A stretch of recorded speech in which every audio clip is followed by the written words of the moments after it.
Hello, welcome to Emerging Motherhood. Thank you for being patient with me as there are long gaps in between episodes. I quit my bartending job. A lot of things in life kind of turned upside down. Most importantly, what I've been doing is like super working on myself and making sure that I feel good. I got into a relationship. I realized that I was like leaning on that partner for more than just partnery things. He was becoming a bit of my therapist. And while he is literally one of the most amazing humans I've met on the planet, and while I do love him and appreciate that I can lean on him for support, for me, it felt out of balance. So I took time out from everything to focus on therapy and reconnect with who I am, because when you leave a toxic situation, I think you go through several evolutions. You go through the whole grief process. So it was quite a summer. I'm glad it's fall and we are returning to some routine and some rhythm. So, and with that returns the podcast. I had a conversation with an attachment therapist. Her name is Lisa. She specializes in helping families and couples and parents and children grow deeper in their attachments and relationships with each other. And it was amazing. I didn't realize you can have an attachment therapist, somebody who kind of specializes in attachments, helping you understand how you are attached. Are you securely attached? It was a really enlightening and amazing conversation. I feel like I learned a lot and I'm really excited to share the information with you. Lisa is on TikTok, Instagram. She will be coming out with some coaching classes online. She is just an amazing resource, an amazing person to learn from. And I am truly honored that I got the chance to speak with her and to pick her brain a little bit, because just the way she explains things just makes so much sense. It just clicks so much. She was just like such a joy and a pleasure to talk to. I hope that you're able to learn something just like I was, because I was blown away. And I find that I'm remembering some of the things she said and some of the illustrations she used in my day-to-day, and it really just helps me feel a little bit more prepared, to approach my relationships. So Lisa is in Montana. I am in Colorado, so it was a Zoom call. I just kind of wanted to jump on and get talking with her and get learning and listening. It was really cool because it really was just a conversation, it felt like, between somebody who had some questions and somebody who had some answers. And she was so willing to answer and to just really explain things in a way that you don't feel silly or dumb. Some of these things, when you're on a healing journey and you're deciding you want better for yourself and you're gonna start doing these things, it can be scary. Therapy can be scary. So I hope as you see this, if you've ever been nervous or scared to attend therapy, I hope you can see it. Not only is it so helpful, it's really not that big of a deal. It's kind of like sitting down, talking to a friend, talking to somebody who's been through it before you, in a safe setting, in a safe place. You don't have to worry if anybody's listening, if anybody's going to tell anybody. It's like a truly unbiased person that you can tell everything that you have going on, and they can listen and then give you educated responses, not just like, oh girl, you know what I mean? So truly, I hope you receive as much as I received from this, because it was very perspective changing and helping me kind of get to the next level, I feel, in my little journey. So the information and stuff she provides, partnered with my own therapy and the other things I do in my life to kind of keep myself healthy and on track, I think it's just a great combination. So without further ado, here is my conversation with Lisa. Hi. And I'm just thankful. Thank you so much. I love your content. I binged all of it and I was like, in one of yours, you very briefly mentioned that you'll be doing courses and stuff. Is that something that you're going to be? Yeah, that's kind of the goal of going in the social media realm. Is I just think that there's so much that you empower people with on the educational side. Again, that's like only one half of the healing puzzle. The other side is that, you have to like experience it. But yeah, that is definitely the goal. So I would love if you could introduce yourself, because I absolutely love what you say in your social media when you introduce yourself, and I would love for people to hear you say it. Okay. My name is Lisa Strike. I'm an attachment therapist. I work with parents and partners to deepen safety and security in relationships. Oh, I love that, because who doesn't want a deeper, safer, secure relationship with the people that you spend all your time with? Totally. And from my perspective, from any attachment therapist or attachment perspective, relationship is the basis of everything. And the word security actually comes from attachment therapy. And so helping people to understand like the definition of security and then most of us, 90% of us have some levels of different insecurity, but that's what I love to do. And I really love working both with parents and partners, couples work, relationship work. A lot of my work, I would call it family work, but usually from the parents in the household dyad, meaning if they are struggling with a kiddo, and I think I just uploaded a series recently on like the different roles in the family. And so oftentimes there's some certain roles that kids can play. And usually it's kind of more of that like scapegoat kind of instigator role that will make a parent pick up the phone to call a counselor. And usually I try to pull the parents in first to do a lot of work with them. If I'm working with a kiddo for an hour a week, and then we're sending them home to like the same dynamic at home, one, you're not going to see like a lot of lasting change, but also it can even potentially cause some harm if you're only changing one dynamic of the family and then everyone else gets a little hackle up, you know? So that's why I really like to work from the top down in families, like from that parent and partner dyad. Yeah, I guess like a cruder way to say it is like the shit rolls downhill. So if you don't start with the parent and start with where, yeah, that's awesome. I You love got that it. so much. I have a daughter with a disability, and all of her speech therapists, occupational therapists have always said the same thing, like, we're really training you, and then you're going to continue Mhm. on. So that I love that you recognize that and realize it's not that the kid is the problem, the whole dynamic, there's something going on, and we should address it. Totally. And let me say, there are times that are very specific. Counseling is appropriate for kiddos, but oftentimes we want to change that whole family dynamic. Yeah. Yeah, I love that. Yeah. So can you just give a quick explanation of the different attachment styles for anybody who maybe doesn't understand them? Sure. So basically, there's securely attached or insecurely attached.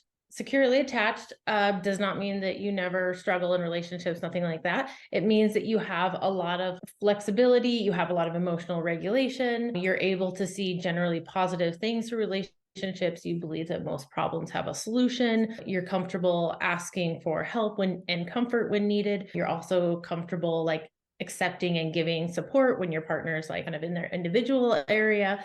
So that's kind of what secure looks like.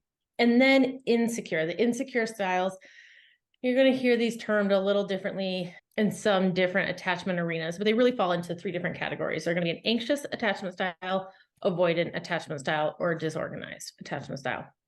So your anxious attachment style is going to be someone that feels uncomfortable when they are feeling any kind of tension or separation from their primary person. And so this can mean a child to a parent, or in adulthood, it should be us to our romantic partner, our husband, our wife, our spouse, whatever. And so when that separation happens, either like a physical separation, like we're going out to do things on our own, or sometimes it's like a separation of beliefs or ideas, we can start to feel, I think anxious is the perfect word for it. We can start to feel kind of this like spinning inside that's like, oh, no, come back, give me reassurance. I'm really uncomfortable. I'm afraid you're going to leave me. So an anxious attachment is really based kind of from, if I was to oversimplify it, it'd be like this fear of being alone, like really uncomfortable with individuality. So sometimes that can look like codependency. Sometimes it can look like clinginess, neediness. And I don't love those terms, but those are the terms that people use when they're around someone with a more anxious attachment. An avoidant attachment is going to maybe be a little bit more on the opposite side of that. An avoidant attachment is someone that is going to be more comfortable alone. Somebody that is going to have a harder time asking for help, asking for comfort, a little bit harder time maybe showing vulnerability, maybe takes any kind of like feedback as criticism, or takes feedback really personal. So has a hard time having someone offer correction to or suggestions in the relationship. That's going to be kind of show up more of the typical like an avoidant, meaning that we are avoiding closeness, we're avoiding vulnerability, we're avoiding coming back into the safety of our person. But oftentimes, and let me say also, there's strengths with both of these. An anxiously attached person is often very heart-centered, very empathetic, caregiving, kind. Counselors, teachers, healthcare workers oftentimes can fall and maybe some more into this strength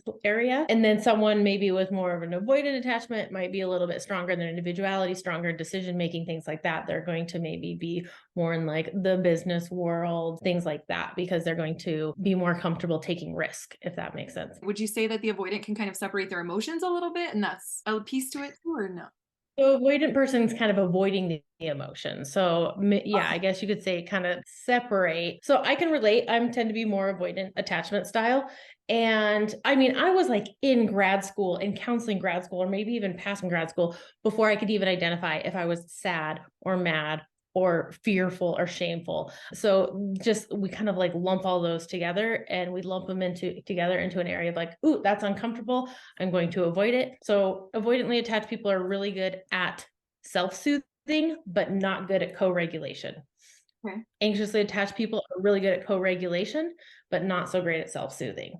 And what that makes sense. Co-regulation? Is that, if you could break that down a little bit? Yeah. So co-regulation. So at some point throughout our days, at some point, every one of us deals with something, an emotion or a problem or a struggle that is more than we can handle on our own. That is just life. And in those moments, it would be very healthy and secure to reach out to somebody that's comforting, to a parent, to a partner, to a good friend, to a mentor, somebody that has shown up for you in like a very like strong supportive way. When we're talking regulation, we're talking emotional regulation. So what that might look like is like, hey, I just need to vent about this a little bit. And that venting is just kind of that verbal processing, and it's kind of us like putting it all out on the table. And hopefully the person that we go to helps us organize it, right? Helps us feel validated and affirmed of like, oh man, I'm so sorry you're dealing with that. Sounds like a lot. Oh man, I cannot believe all this is going on for you. This is so much.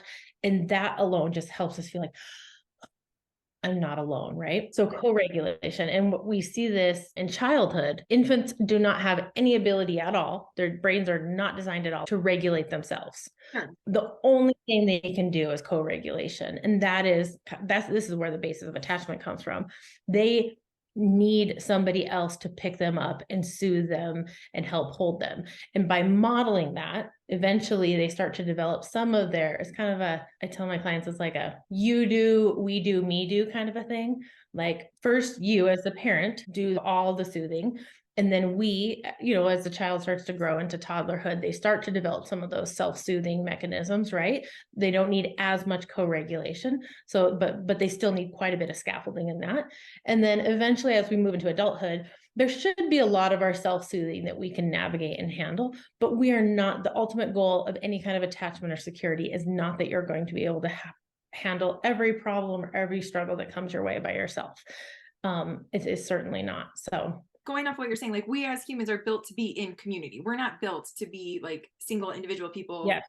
That is still very, very true, right? 100%. And I need to go find the research on this, but I know when I was going through all this work with my supervisor, he talked a lot about tribal communities and how in tribal communities, there tends to be higher levels of safety and security because there's more people for this child to go to for their security, right? Like, and when we get into these like nuclear individualistic societies, which is kind of how America is designed, and I think kind of pushing even more in that direction, where there's so much more weight on one parent or two parents to maintain all the security giving and all the safety giving and all the regulation for their entire household, where in these tribalistic communities you have like more people that you can go to for support and safety, which I find fascinating. But yes, we are not designed to be by ourselves.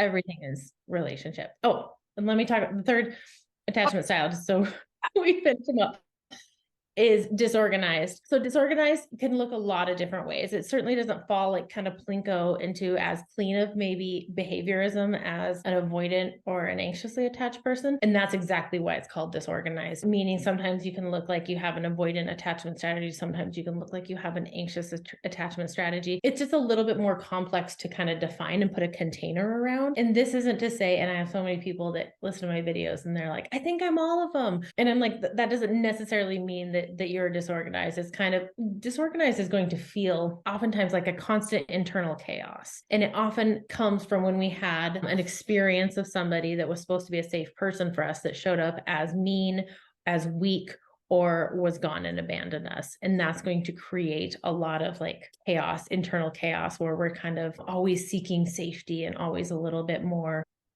disorganized, hypervigilant. Yes, disorganized. Exactly. It's a great word for it. Yeah. Yeah.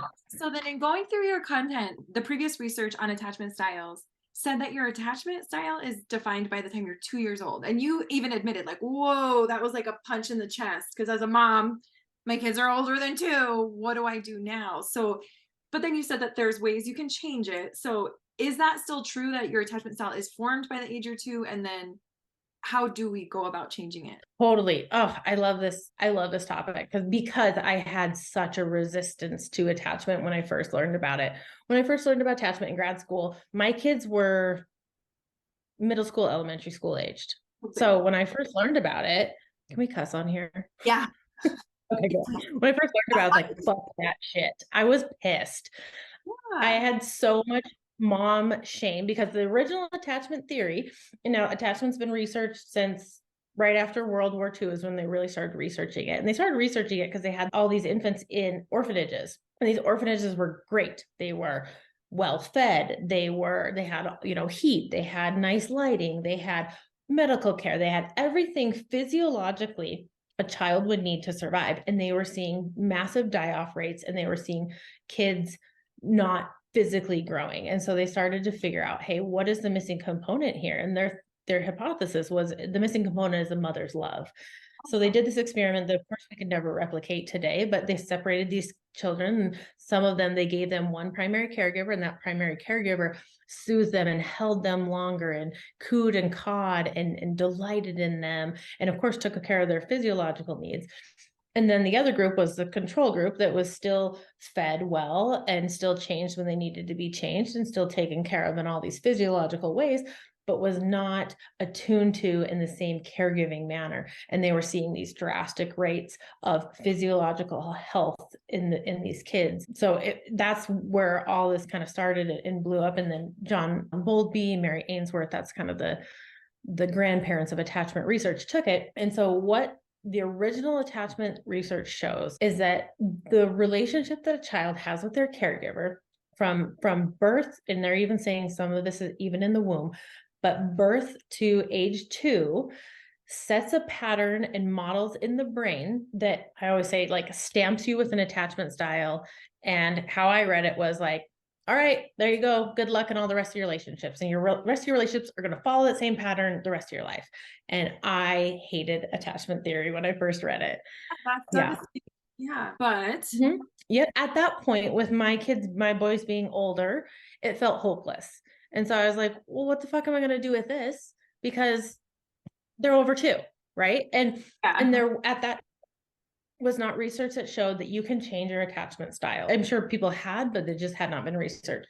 So when I got out of grad school, when you're done with grad school, you have to work under a supervisor for, I call it counseling purgatory, but a long period of time where you're getting your hours with clients, but you're still under supervision. It's actually a really great model for how they set up the industry. But during this time, I was fortunate enough to find a supervisor that was attachment focused. And I was introduced to this model, and I'll talk about it on here, called Circle of Security in grad school in the class that I took. Yeah. A class that I took in grad school is my favorite class ever. It was called Reaching the Hurt Child. It was a class working with adoptive and foster kids. And so it really talked, so it was heavily based on attachment. It was based on attachment wounds. And they introduced me to Circle of Security. So I knew a little bit about it, probably just enough to be dangerous. And then I started working with a supervisor, and I just think it was just such a beautiful way that things folded together. He was a perfect supervisor for me at the time. I was struggling with parenting. I was struggling in my relationship, certainly struggling with my own identity and counseling identity.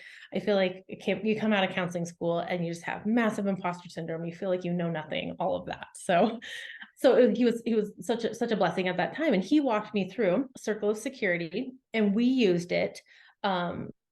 Circle of Security is a model that, they really started doing research in the late 90s, early 2000s on it. It's a model of relationship that I'm super passionate about. It is marketed as a parent to child model, and it is done in classes. So you can find a Circle of Security class. You can go to Circle of Security International. This is one of the resources that I definitely want to share.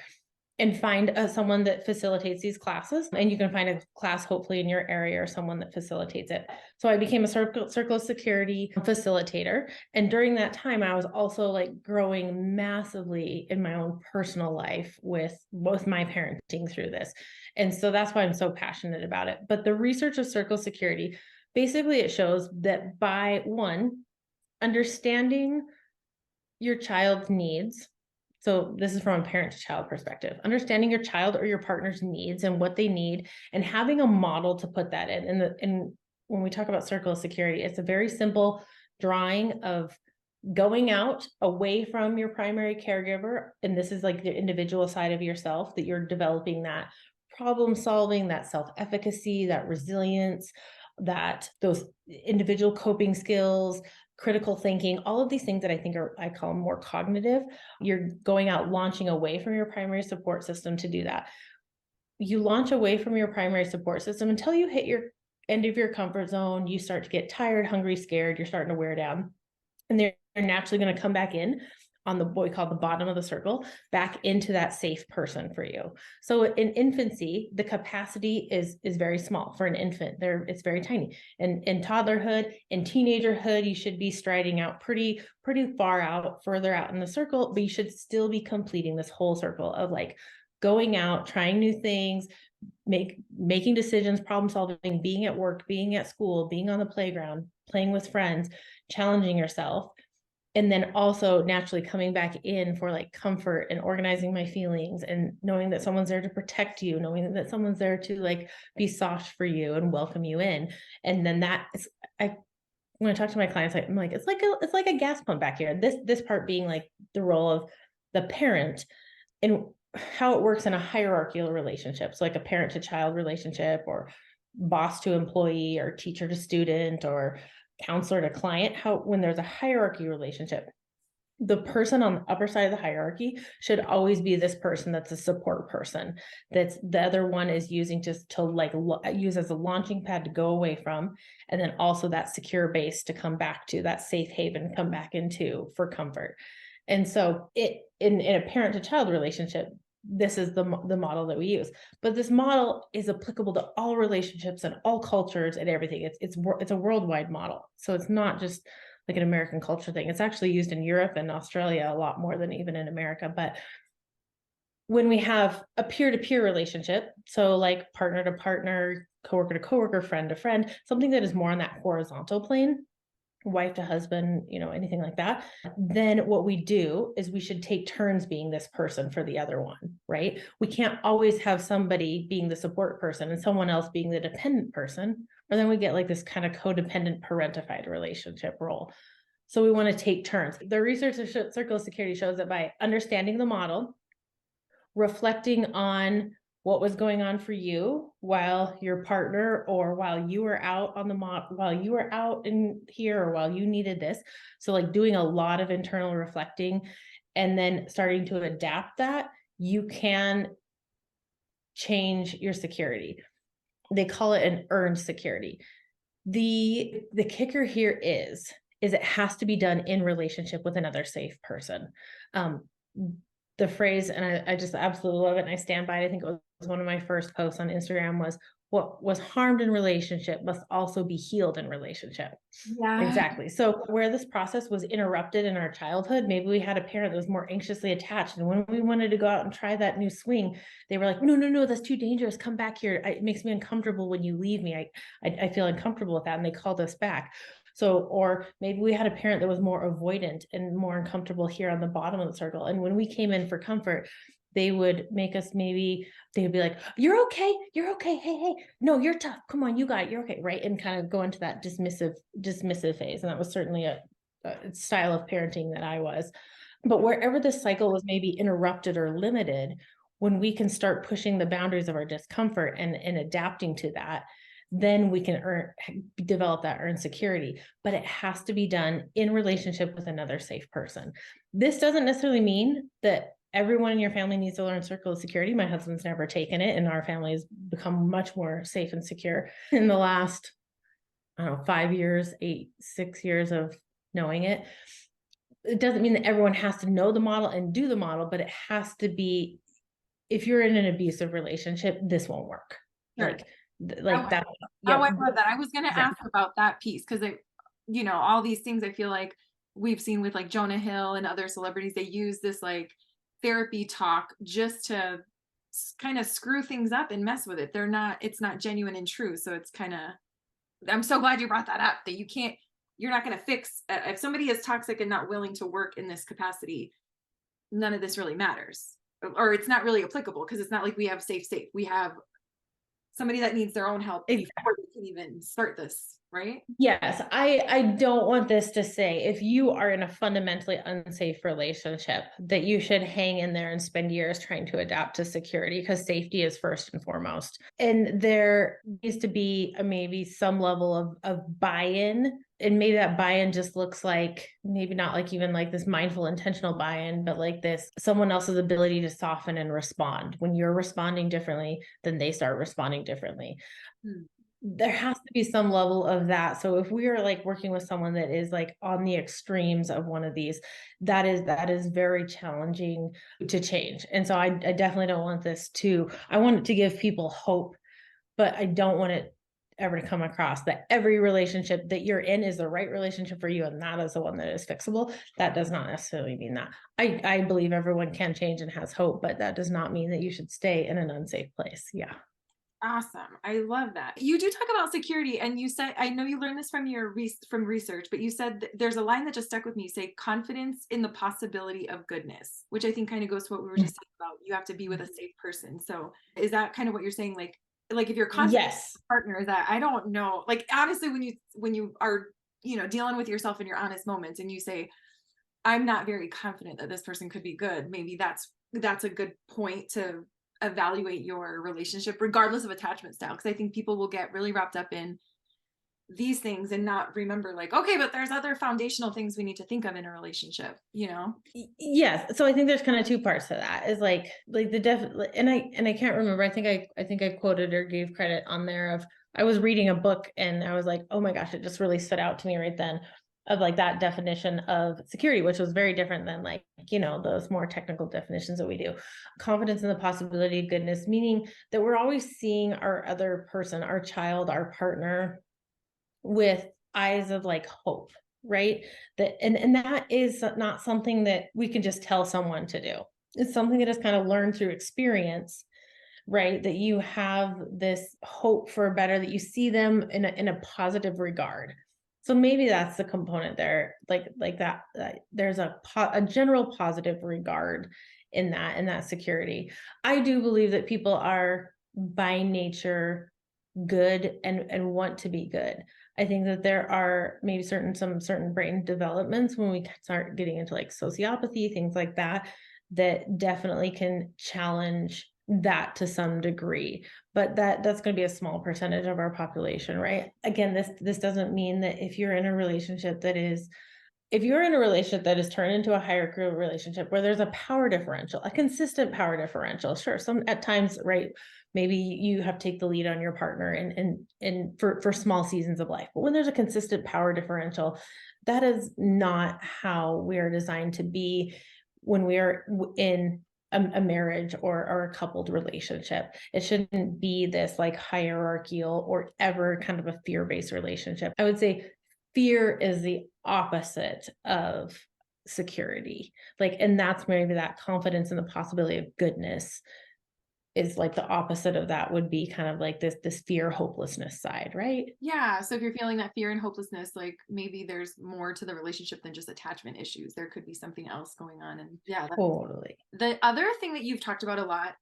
and I love that you shared your personal experience with your son, that he wanted to like hang out with his friend and you were like, no. And then you were like, okay. And you even said, in past years, I would have put my foot down and been like, no, you have to keep to your blah, blah, blah. You agreed to do something, you're going to do it. And then you've kind of come back from that and you've kind of changed your parenting style.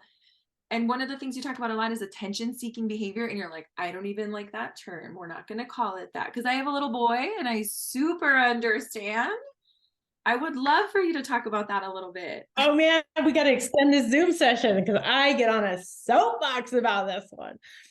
But as parents, when we get so wrapped up in our life and our stress, all you see is the tapping or the annoying or the running, and you're like, stop it. But totally.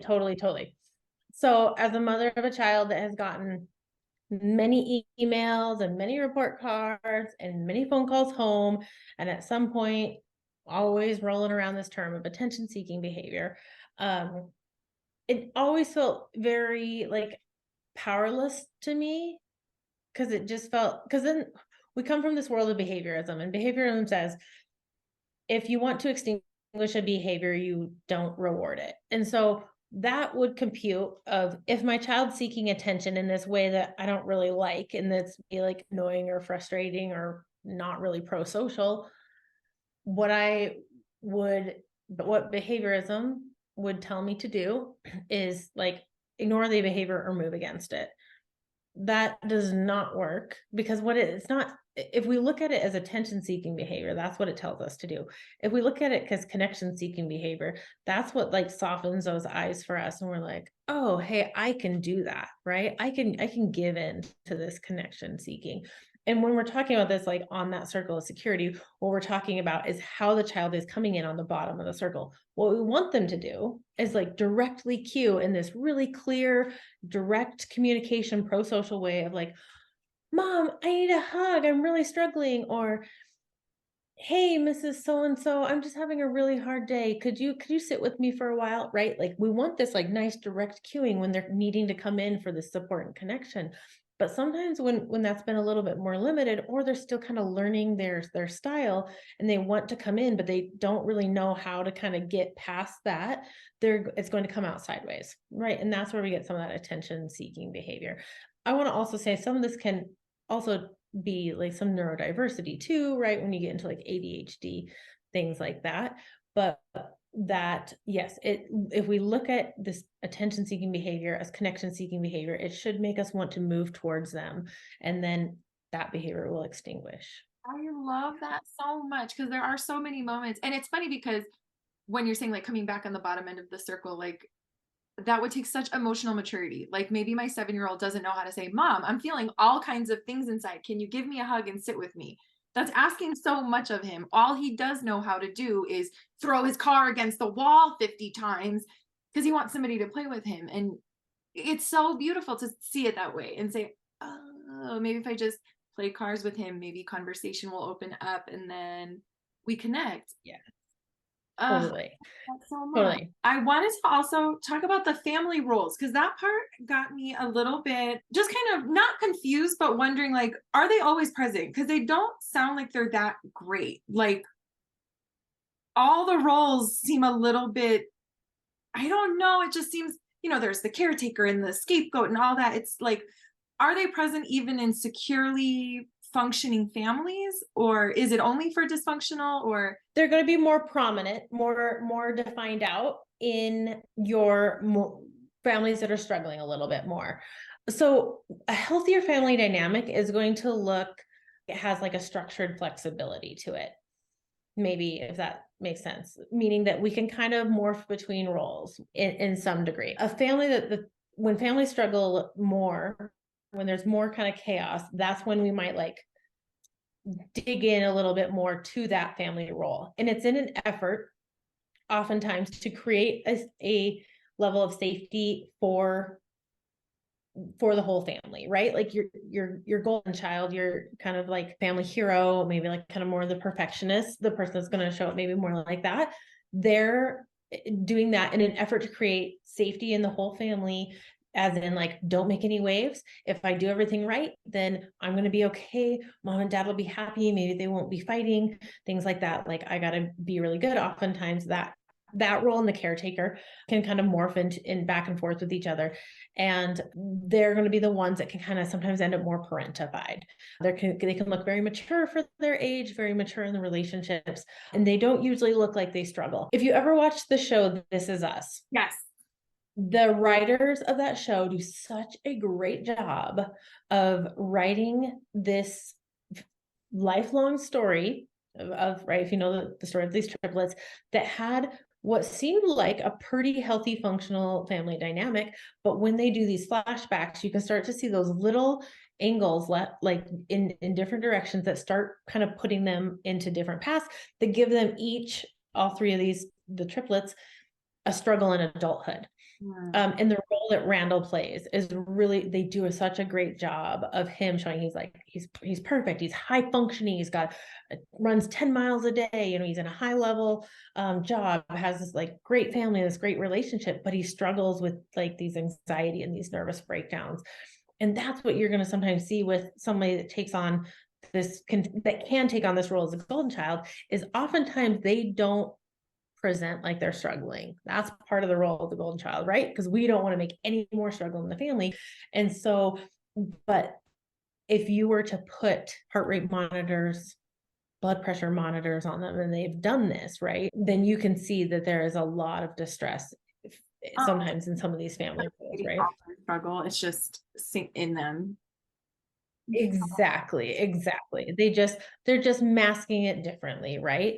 They're going to be presenting really strong on the top of the circle. Hey, I can do this. I can do this on my own. I can take care of everything. I don't need any help. I don't need any support. I've got this. I can take care of you, and I can take care of you. And my schoolwork is good and there's no bumps. But when they're struggling, they're not going to be ones with attention seeking behavior type responses, right? Because they're going to be the ones swallowing it down and being like, I can do that. I got to deal with this on my own, right? That's going to be develop more of that kind of kick out, avoidant attachment. You're avoiding coming back in for safety and comfort when you need it. Yep. The other role that I love to talk about, and I think I said this, I just have such a heart for like the scapegoat role. Yes. Maybe it's just like my heart for like the underdogs or whatever, but I just think they're always so commonly mislabeled. It's usually the scapegoat, or call them like the symptom holder, that is the one that's maybe like the black sheep of the family, the one that's a troublemaker of the family, the one that makes parents pick up the phone for a counselor and say, hey, someone fix my child, right? Yeah. And so often they're the ones that are sometimes speaking out and calling out the bullshit in the family roles. And so they're the wave maker. They can be usually pretty strong worded. They're usually pretty feisty and spicy. And I just kind of love that. I love that kind of zest in a kid. I feel like it gives you a lot to work with. There's a lot of trailheads there when you get into like your symptom holder scapegoat role. I always define it with families like a lightning. They're ones that are okay, so this role is also a role that's trying to protect the family. The kids are trying to create safety in a way, right? Because it's not like they're able to like leave and go start their own family. There's to some level of trap. So they're trying to do the best they can in the family dynamic they have. So maybe the scapegoat they're the ones trying to absorb all the family energy and all the distress, and kind of like the lightning rod for all of that energy. And that's kind of just the role that they adopt. And unfortunately, that role starts to perpetuate itself, right? If you're the one getting kind of blamed for a lot of things, or maybe labeled as the bad child, the difficult child, the troublemaker, and the siblings can participate in this too, right? Then that's going to start to perpetuate itself, right? Like you're going to start to feel like, oh, my family doesn't look at me the same. My that's going to kind of be that black sheep role. Sure. Yes, but that scapegoat role, yeah, like I say, there's just so much there. They're usually the one that maybe kind of sees the family with more like clear eyes. They can kind of speak to it, and maybe sometimes that's what the pushback is about, that they're kind of calling out some of those dynamics. Okay, like, what are you don't talk about this stuff. We brush it under the rug. Stop. You're making so much trouble. Exactly. And so I kind of like love the authenticity that comes with working with someone that's maybe been put in that role. Like I say, they're usually a bit more spicier, but there's also a lot of pain for them too. I mean, like to take and absorb all of that energy of the family dynamic, that can be really painful. Opposite of the hero, they are the one that you can see the symptoms. You can see the pain easily and readily. They're like, it is painful being in this family. Exactly. They're usually ones, maybe you're getting some phone calls home about things like that. I shouldn't say always. The role of the mascot, and this isn't, again, these roles aren't in every family, but they're just kind of ways that we can start putting some terms to family roles and start to see things. Sure. Like the role of the mascot can kind of play a little bit of this too, just because they're going to be a little more outgoing. They're a little more zesty. The role of the mascot is like the jester, the cute one, the one that's like, ooh, pull the attention over here so that we're not worried about bad stuff over there, right? They're the ones trying to entertain. They work really hard to like keep that whole family organized in that way. And I know that someone had commented, like, is this a common role of the youngest child? Because I guess there's some research or some correlation between comedians and being the youngest child, which I find fascinating. And I don't know the research on that, but I think it would be so interesting to Yeah, find out. that makes so much sense. When I think In my own family, it would be my youngest would be that one that's like, hey, let's just all laugh. Rah, rah, rah. And you're like, okay, mom. Like, exactly. So it was like when I read that comment, I was like, oh gosh. I mean, I'm thinking of a couple like families off the top of my head that I'd be like, yep, yeah. yep. He's the one that's always like, hey, hi, or making a joke. And be like your class clown that might get some more, attention seeking behavior kind of labels because they are more zesty, a little bit more outgoing in that way, but in a way of like they're trying to kind of organize and find their own space. And each family member, I try to describe this to families because they're like, why are my kids so different? I'm like, well, nature and nurture, but we got to think each child that you bring into your family is born into a different family. So let me explain. First child, God has all mom and dad's attention and time and doting on, like all, the good diapers and like all the safety things and all of that, right? So then you bring your second child in, and that second child is born into a family that is a family of 3, not a family of 2, like the first child, right? And so the second child already has this innate, from the day it's born, competition for resources being, food, energy, love from mom and dad, attention, whatever, connection, whatever we're going to say. They already have a competitor for that, right? And we're kind of vying in this biological way. So it's not uncommon that your second child is going to have a little bit more zest and maybe some more aggression than your first child, right? Because your second child was born immediately into competition for resources in the family.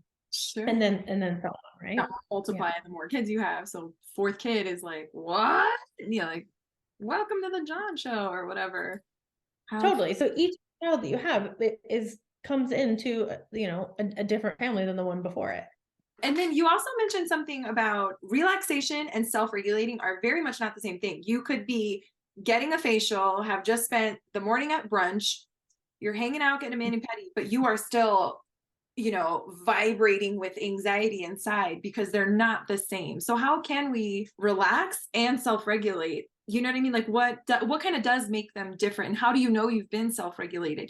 Like how do you know, like, okay, well, if going to brunch and manicures doesn't self-regulate, like how do I do that?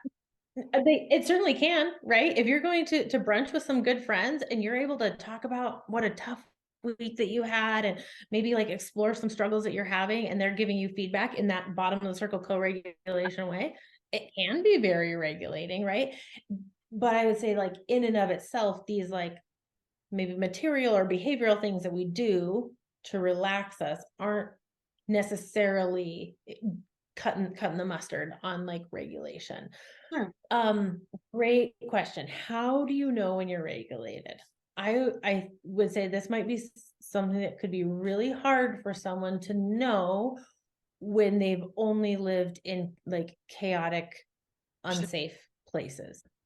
And maybe even to further that point is feeling, if you were like in a lot of chaos for a long time, getting to a place where things are like safe and controlled and maybe boring might actually start to feel like dysregulation.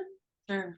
Because if you've been in a chaotic or maybe an abuse cycle, the abuse cycle is like explosion, honeymoon phase. This is the dopamine release. Like in the honeymoon phase, the love bombing, flowers and chocolates, apologies, I'll never do it again, right? However long that lasts. And then it slowly develops like into like starts to morph into this tension building phase, and we build tension, explosion, and back through the cycle. So if you have only lived in this phase your whole life, and now you whatever gets you out of that and you move into a relationship or even get to a place in yourself, your own life that is starting to feel consistent and controlled and empowered and regulated, it can actually kind of feel scary because it feels similar to this phase, this part of the phase that Yes, was. you're waiting for the explosion. You're like, no, no, no, this niceness is going to come with a payment. No, I know what's happening.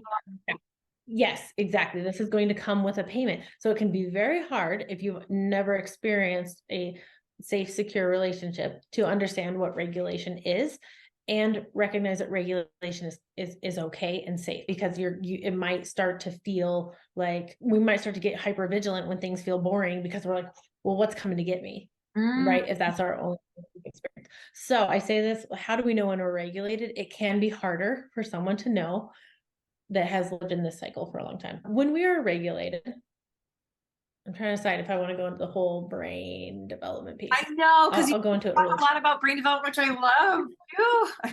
But this was so empowering to me to like know the science behind like what's happening with the nervous system. If we were going to oversimplify the brain, right, and we're going to break it down into 3 parts, this Ansell's work, I definitely don't want to take any kind of credit for it. I model the brain with a hand model. It might even come, this is such a great book, The Whole Brain Child. Dan, lots of books, but I love this one. I recommend it to a lot of parents. This is child brain development from 0 to 12. And then I have this book, Brainstorm. It might be at my house actually. Brainstorm is his adolescent teenage brain book That's kind that of he like writes about. for that one. Yeah, because there is a whole different stage of brain development in adolescent, and adolescence is fascinating and so important. And I have a 14-year-old that's been really relevant in my family. But if we're going to oversimplify the brain into 3 different parts here, we're going to call this our hindbrain right here. Very first part of our brain that's developed in utero. It's the oldest part of our brain, and all it does is keep us alive. It regulates our digestion, our breathing, our heart rate, our blood, all the things, our swallowing, all the things we don't have to think about. This is our autonomic space. It's just keeping us alive.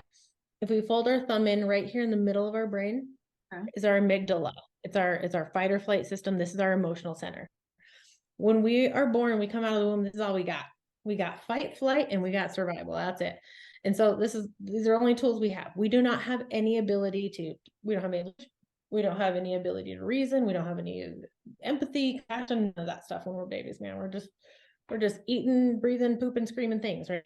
This is how we are developed in utero. About, as we're starting to enter into elementary school, all the way in, they used to say in the early 20s, now they're saying into your 30s, we develop this prefrontal, this front part of our brain. This is the newest part of our brain.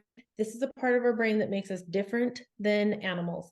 This is the part of our brain that houses cooperation, problem solving, executive functioning, empathy, being able to see that things aren't just black or white, good or bad, can be good and bad at the same time.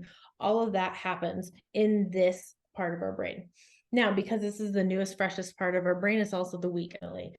So anytime our nervous system detects something that it perceives as danger, and that's an important word, is it perceived danger? It doesn't have to be real danger, right? Anytime our nervous system that's constantly scanning the environment based on our history of experiences, it detects something that is a perceived danger. The first thing it does is, I ain't got time to think about it. I'm kicking it offline. And it like blows the breaker on this whole system and puts us into fight or flight. And there's another process here, but I'm going to kind of stop here in the fight or flight. So this is the dysregulation, right? Fight or flight is when we're starting to feel that anxiousness. We have immediate physiological reaction. We're designed to. We're like, if we're out and we're hiking up a trail and we hear some rustling in the bushes, boom, gone. And our body's designed first for survival. And so what's going to do is it's going to put our blood to our arms and our legs. It's going to start racing your heart faster. It's going to dilate your eyes. It's going to have an immediate physiological reaction, your blood pressure, all of these things, right? Someone cuts you off in traffic, right? You have to immediately be able to react. We are designed for survival first and foremost for anything. So this is where we're at when we're feeling dysregulated, meaning we're starting to feel anger, we're starting to get defensive, things like that. So when I say we need to like take a beat and regulate ourselves, the fastest way of self-soothing, the fastest way that we know right now is through breathing. And it's the best because it's free, it's with us all the time, and it's simple. Yeah. So, So really yep. And what, breaths is really actually going to actually fit. It's not some woo-woo fix like, oh, I'm getting centered, I'm gonna breathe. This is like scientific, it's with your brain, it's real. Take deep breaths. yes, 100%. It is with your brain. And basically does, it overrides this system. It says, whoa, hey, if I am able to take these long, deep breaths, it means that a bear is not actually chasing me right now, and I can regulate myself. And maybe to even further this point, the emphasis on that breath should be on the out breath, because that's what down regulates the nervous system. So like short breath in, long, slow breath out. Oh, So in breath upregulates our nervous system, like when we're running, right? You're breathing in, yeah. short, long breath out is going to downregulate. Wow. So the fastest tool we have for regulation is breathing. No, it's not the only tool that we have. I would say also, when I talk about in parenting or couples work, talk about like needing to take time out. And the timeout is usually when we're both about flip our lids here and we're getting a little defensive, we're getting a little hackle up, and then someone has to call a timeout. Usually we don't call a timeout till we're up here. We want to get to the point where we can call a timeout here, and then we have a quick regulation. Maybe it's just like, okay, let me rephrase that, come back in, right? But sometimes we get to here. Sometimes we've lost it, cool, we flipped our lid, we're pissed off, we're yelling, we've said things we shouldn't say, right? The fight can come from our mouth, or it can come from our arms and legs. It's not just like physically fighting. I can verbally fight too, right? Right. So that's the fight or flight. But we're designed to be in that system. This happening is involuntary. You don't get to choose when your body goes into fight or flight. You can adapt this part of your body to be regulated more often, similar to a muscle. The more often and longer you stay regulated, the stronger this process will be. And conversely, the more you've lived in fight or flight or fear, the quicker you're going to tip into it. So with that, how do we know when we're regulated? When we are regulated, we're able to have these executive functioning things, specifically reflection. We can look back and be like, okay, whoa, what happened? How did we get here? What happened through my day? Okay, they said that. Okay, I said this. Maybe I should have said that differently. Things like that. We're able to have reflection. We're able to have empathy. We're able to problem solve. We're able to, believe, maybe coming back to that, like believe in the possibility of goodness in those spaces, right? That's when we're regulated. But how do you know when you're regulated if you've haven't experienced that very much? Again, like I say, it can be a little bit trickier because this process can feel like, okay, now I know there's a bear in the bushes, right? Right. If you've lived that. So Wow, that is bad. I try to tell my kids all that time. I'm like, take a breath, take deep breaths. My son learned a little thing like smell your flower and blow out your candle. He'd hold his little finger but I didn't realize how. because it's a long slow out, that blowing out the candle, long slow out breath. Wow, Yep, that is that's amazing. what I they're love teaching. that. So I know we're kind of getting close to our end of our time. Are we? What is the one thing we can all do to make sure that we can form secure attachments? You know what I mean? Like, because you obviously can't control the people around you, you can't control how they're acting or reacting. But what are maybe some things that we all can do just for ourselves? Boy, if I was to wrap it up in a neat little bow, I would say every style and theory of counseling has one maybe common denominator that I've found. And that common denominator is some form, they use all these different words, but some form of the word mindfulness. And so mindfulness, reflective capacity, grounding, centered, all of these things that come from this introspective place. The thing is, this is a practice. It takes time, it takes years, it takes a lifetime to continue to develop this reflective capacity. And that is, like, I would say that is the one component that is consistent through probably all forms of therapy, right? Is to be able to like think back through, how did I experience that? What was going on for me? What was going on kind of behaviorally on this side? And while that was going on behaviorally, how was I responding inside? What was I feeling? Shame? Was I feeling attacked? Was I feeling like oh my gosh, this reminds me of how my dad used to talk to me. I would say if there was like one little bow I could give you is to develop this reflective capacity. And again, this reflective capacity, we don't have this ability unless we are in this safe situation, right? Because our bodies aren't designed to have that. But if we could, like, if I could give you one night, and so it's the basis of most forms of counseling. Counseling is a great way to do it. Journaling is an excellent way to be in that reflective space. Having a good friend that you can talk to, that maybe has some more wisdom and also like offers that, not someone that's just going to constantly offer advice, but someone that offers that kind of reflective processing to you. Like, wow, not like when that was happening, it made you really feel like this, which is a lot of what counseling is. Being mindful of those relationships that you're keeping yourself around will continue to foster safety and security, right? Being in a more secure relationship will naturally develop you to be more secure. So, and the opposite as well. Great. Yeah. Yeah. So staying in a crappy relationship is only going to worsen your tendencies. 100%, 100%, because we're being limited on one part of the circle. Absolutely. Yeah. Well, Lisa, gosh, I am so thankful for all of your wisdom and information. You are a wealth of knowledge. I love it. I love binging all of your content. I feel like I learned so much. So I'm super excited to hear Thank you. more what you have. And I'm super excited for whenever you start your courses and stuff and your online stuff. That's amazing. Thank you. I'm super, like, where I'm at is like my counseling clientele is full. It's been full off and on for the better part of the last 3 years. I mean, nothing like a global pandemic and potential economic collapse to bring people into counseling, right? So, but I just get phone calls all the time, and I just have such a heart to help people because I know how long I struggled and felt so alone.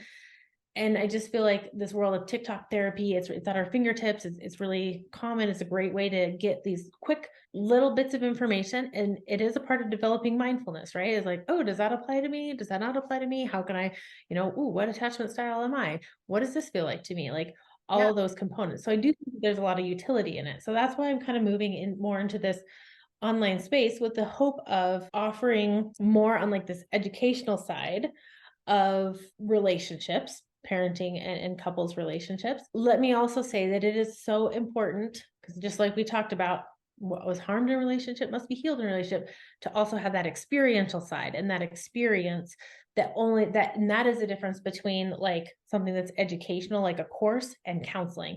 Counseling is you're experiencing unconditional positive regard and support and delight and reflective capacity and all of that from another person in that room. And that comes more into this transformational space.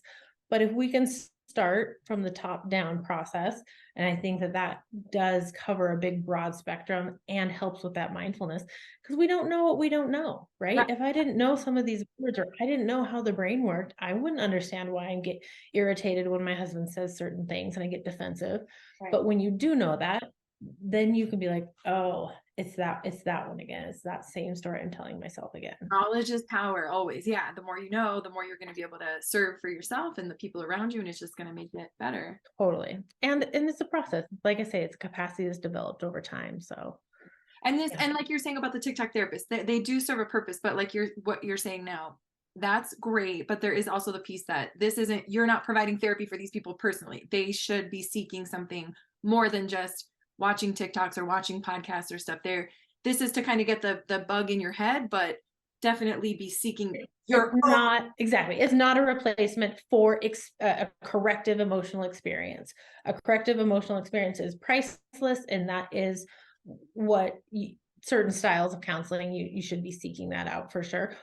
And counseling is not the only place to get that, but TikTok therapy is not a replacement for counseling, but I think it does provide a lot of good information. It does provide a lot of validation. It does give us some framework and some terminology and some vocabulary that we can use. And those things feel really empowering, right? So we can start putting things in containers, and that feels safe.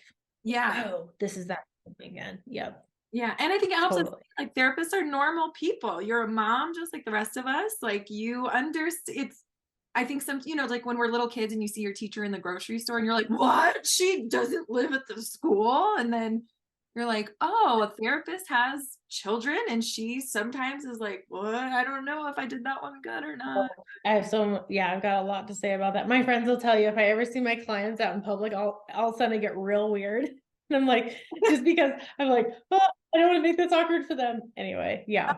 So it's like seeing your teacher in the grocery store for sure. But yeah, therapists are regular people. Hopefully your therapist has done their own work. You can only take someone as far as you've gone yourself. I think that is one of the struggles that we might have a little bit in our profession is there's a good part of people are drawn to counseling that have wounds, right? Oh, It's just, that's what we're drawn to because that's, where maybe our life has struggled before. And so we think about it a lot and then we naturally are drawn there. And there's this term called the wounded healer. And it's not uncommon that the wounded healer is like a person that could be drawn into those caretaking professions. What we need to be is a healing healer. And I don't love the word healer, but someone that is doing our own work. I definitely, if there's any counselors that listen, like, keep doing your own work. I have taken 3 classes in Circle of Security this summer. I'm actually heading right now to a consultation supervision group. wow. Like we can only take people as far as have gone ourselves. So Yeah. and we're normal people with normal struggles and kids that get emails home and all of those things. Awesome. Well, thank you so much. I appreciate you beyond words. I wish you all the best in everything that you're doing. And I look forward to more of your content. You're amazing. Awesome. Thank you so much. This is such a pleasure to be on here. Appreciate it. Okay. All right. Okay. Bye. I hope you learned something. My biggest takeaway with Lisa was truly when she did the brain, explaining the brain, the 3 parts of the breakdown, basic of the brain. And now when I feel myself getting upset, it's almost like I can see her little hand with the lid flipping off, and I realize I should step away from this conversation, or I should take a deep breath or something, because the more you know something, for me, I'm visual, so if I can picture an image in my head, it's gonna help it stick further. So there have been so many times I'm sitting and I'm like, okay, time to take a break. So I hope you learned something. If you have any questions for myself or Lisa, feel free to leave them in the comments. If you have any comments, feel free to leave them in the comments. I love to hear what you are thinking after these episodes. If you're not already subscribed, I would super appreciate it. A like, a subscribe, a comment, it really does help. And as you can see from my tank top, there will be some merchandise soon for the podcast. Please stay tuned for all that I have. I'm not a doctor. I'm definitely not your doctor. I'm just a bad bitch that's been through it, and I'm here to help you learn your own work. Thank you for listening. Thank you for being with me. Thank you for your patience, and more episodes soon to come. I love you.